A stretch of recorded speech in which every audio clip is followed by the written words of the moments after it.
Happy New Year. Welcome back. These will be joined with Vice Chair Lieu in this 2024 session. Over the weekend, we marked the third anniversary of the January 6th attack on the U.S. Capitol. I know every member of our caucus was thinking about families and loved ones of the officers who lost their lives because of what happened that day. And President Biden's speech on Friday was an important reminder of what's at stake here in our country. Over the break, I was particularly troubled by a poll I saw from the Washington Post and University of Maryland, which said that 1/3 of Republican voters and 44% of Trump voters believe that the FBI organized and encouraged the attack. Nearly half of Trump voters believe provable lie. This is not an accident. The same forces that have cultivated this alternate reality where Donald Trump didn't orchestrate an attempt to overturn a fair election, where Mike Pence didn't come within 40 feet of losing his life to Trump supporters. They're the same people who control the Republican House agenda today. Architect of a since repudiated legal strategy, which was underpinning the violence that day, is now Speaker of the House of Representatives.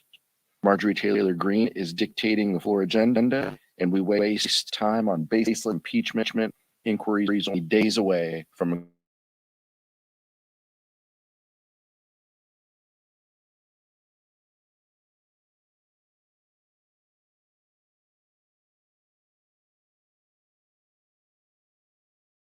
our last term, Democrats were in control. We put people over politics and passed a number of laws to move the American family forward. As a result, last year we had GDP growth exceeding expectations. We had unemployment rate at historic lows. We had a record number of jobs being created, and we had the stock market hitting record highs. What do we have with the Republicans who are now in control? Well, I'll tell you. Instead of focusing on helping American people, they're focusing on issues no one cares about, such as a patent proceeding for Hunter Biden. I can guarantee you no American family during the holidays was sitting there thinking, hey, that Hunter Biden, he agreed to testify publicly in front of Congress, but he really should be doing a closer deposition, and that's why we need to hold him in contempt. No American family is thinking about that at all. And now we have two hearings in Congress to hold him in contempt for issues no one cares about.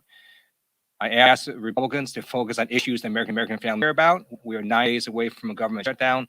That's what we should be focused on. Questions? Happy New Year. Happy New Year. This can just share that following the contest prize that arrest by hearing what a reaction to it.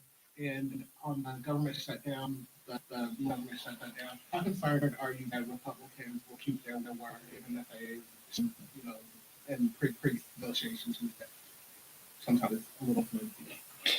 I mean, the Fiscal Responsibility Act is the law of the land. There's agreement on these top line numbers. The appropriators are going to do their work now to mark up to the number that are law on spending side. We have very clear that Democrats will not support Republican and conservative writers that seek to unwind that process.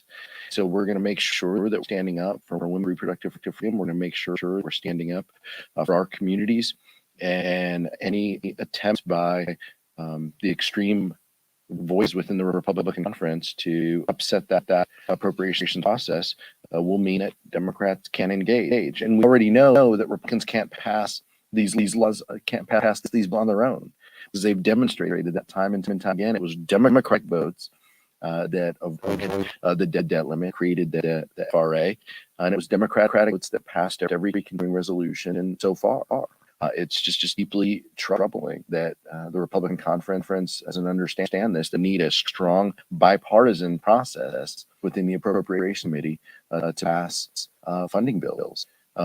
With respect to Hunter Biden, I think the chair said it right. These are things, the only common denominator among this Republican conference is censures, impeachments, Merrick Garland and General Austin and Mayorkas. I mean, these are the things that bind the Republican conference. It's the only thing that they have 218 votes for. So that's why they continue to go down this rabbit hole. Nothing they do in oversight related to Hunter Biden is going to create more jobs, is going to help our economy. In fact, the head of the Republican Party, Donald Trump, hoped that the economy crashes in the next 12 months so that President Biden is responsible for. So it has its political success. You would never hear a member of the House Democratic Caucus root for a tanking economy ever under any administration. That's just who they are. Every day tell us who they are. Sure. I just want that Hunter Biden showed up today on Capitol Hill, ready, willing, able to testify. And the Republicans rejected him coming to testify in front of the people. So why are Republicans hiding this testimony from the American people? Why are they even doing this contempt here when Hunter Biden is ready and willing to testify right now on national television under oath in front of Congress? Question? What about the defense secretary? Have you heard anything from him or the White House about this hospitalization? And do you think there should be a thorough investigation? I think the administration has already said that they're going to look into the timeline of Secretary Austin's notifications. I think that clearly there is an opportunity to do better when it comes to the notification side of what went on. We wish the House Democrat Caucus wishes Secretary Austin well in his recovery. But clearly there are some things that could have been done better. We hope that they acknowledge that, and we're to move forward. But I have not personally heard from him, and I'm not aware of a member who had conversation with him to this point. In terms of funding the government, is 9 days enough, or you all think we need to do it? Look, I think that I don't think it's enough time because we still have that top line number that we call it for each of the agencies that's negotiated right now by our appropriators. So I think that we're going to need more time. But this is where we need Republicans to get on the same page. I mean, Speaker Johnson has said he more CRs is what he publicly declared. You have Senator Soon and Senator McConnell said that they do a CR. You have the House Republicans wanting to impeach Marcus. And then you have Senate Republicans engaging in good faith negotiations with Secretary Mayorkas on significant policy changes. So, we just don't know what is going on here between Republicans on Capitol Hill. It seems that they just need to, maybe we should put them all in a room so they can this out. But there's just a variety of opinion on our side of the aisles as to where we go forward.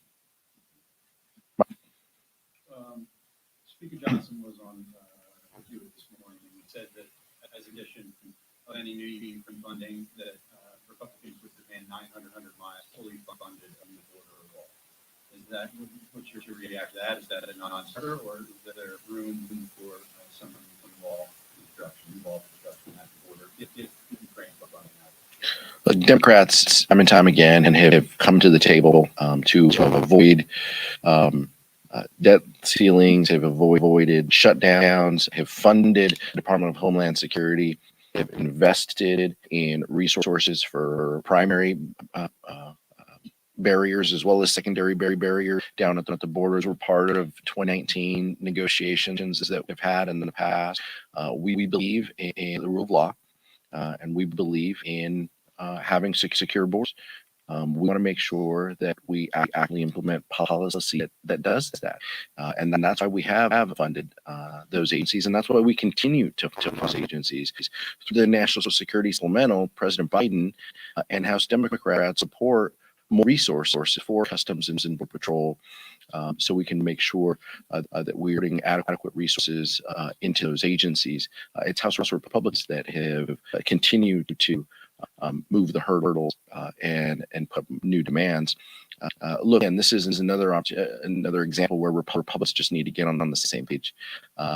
Senate Republicans are putting things on the table, and they're having negotiations with their counterparts in the Senate and the administration. And you have Speaker Johnson at the 11th hour making new demands within that. So this just seems to be a case where Republicans just aren't on the page. But that doesn't sound like a no.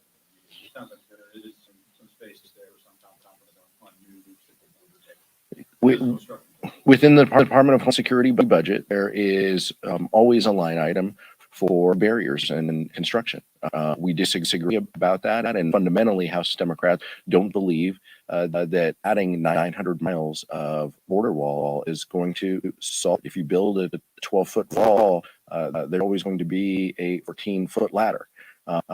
Let's have a real solution to this, and we're willing to engage and have discussions about this, but we want to make sure that it meets with our values and that we're funding the right priorities. And time again, Republicans don't want to fund a priority that will actually solve the issue. Question on the R&D proposal with the child tax hit. I know that the Senate House working on it seems to be coming together. But last night, Chairwoman Rosa DeLauro said that she had some concerns that the child tax credit funding too low. I just wanted to get your sense. I mean, is this mean that Democratic leadership is on board with finding a way forward for, or do you guys think that unless you did something that's equivalent to what was there during the pandemic, it's not worth doing something? Well, let's see what the details are. But fundamentally, we believe in tax fairness, and we also believe in the child tax credit. We believe that lifting families out of poverty is a worthy policy goal, and we believe that the policy that we implemented in 2021 did just that. And the metrics are incredibly clear on that. That 40% of families were lifted out of poverty from the tax credit. Those are the facts, and we hold Rosa DeLauro is a champion of this. That tax credit wouldn't have existed without her leadership. And so we're going to listen to what she has to say about this. But right now, this is a negotiation and a discussion between Republicans in the House and Democrats in the Senate.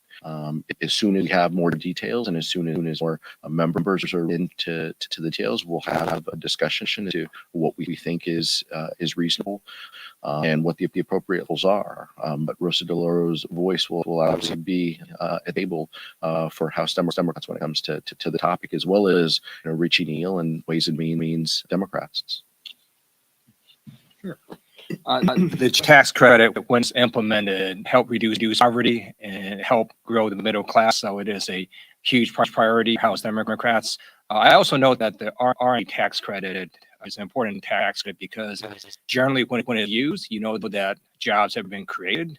That's really much of it is being used, and America continues to lead in R&D and innovation. It's something that our country needs to continue to invest in and to remain strong. And so I think these are the priorities. The questions? Thank you so much. Have a good day.